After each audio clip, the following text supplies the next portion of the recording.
কি নাম তোমার? সালমান শাহ। সালমান শাহ। এই খামার খামার আমারই। কতগুলো হাঁস এখানে? এখানে 2000 আছে। 2000। ও, ডিম কিরম দেয়? ডিম দেয় না, আশা। ও আচ্ছা, এগুলো কি শুধু মাংসের জন্য? জি।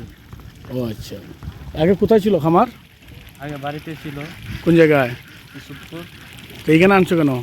এখানে পানি উঠে গেছে বর্ষাকাল না। বর্ষাকালে না, ওই জন্য এখানে আসছো।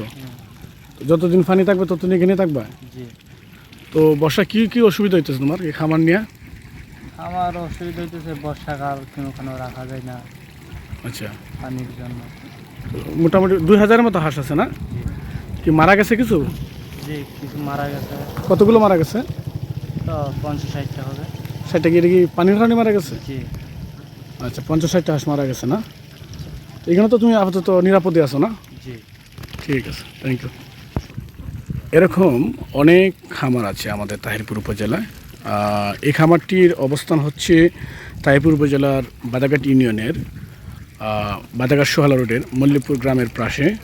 তো মোটামুটি এটা একটু উজান এলাকায়, কিন্তু উজানের মাঝেও দেখতে পাচ্ছেন ভাটির ছোঁয়া লেগে গেছে।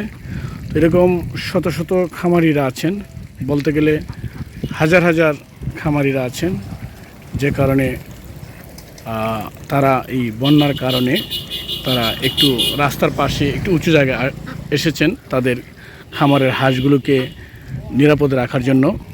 অনেক খামার আছে যেগুলো ডিমের জন্য, আর এই খামারটা মূলত আসলে মাংসের জন্য হাঁস উৎপাদন করা হয়। এই খামারি বলেছেন তার 50 থেকে 60টি হাঁস মারা গেছে, আরও বর্ষা রয়ে গেছে, আরও পানি রয়ে গেছে, ভবিষ্যতে বলে দিবে তার কি ক্ষতি হবে না হবে।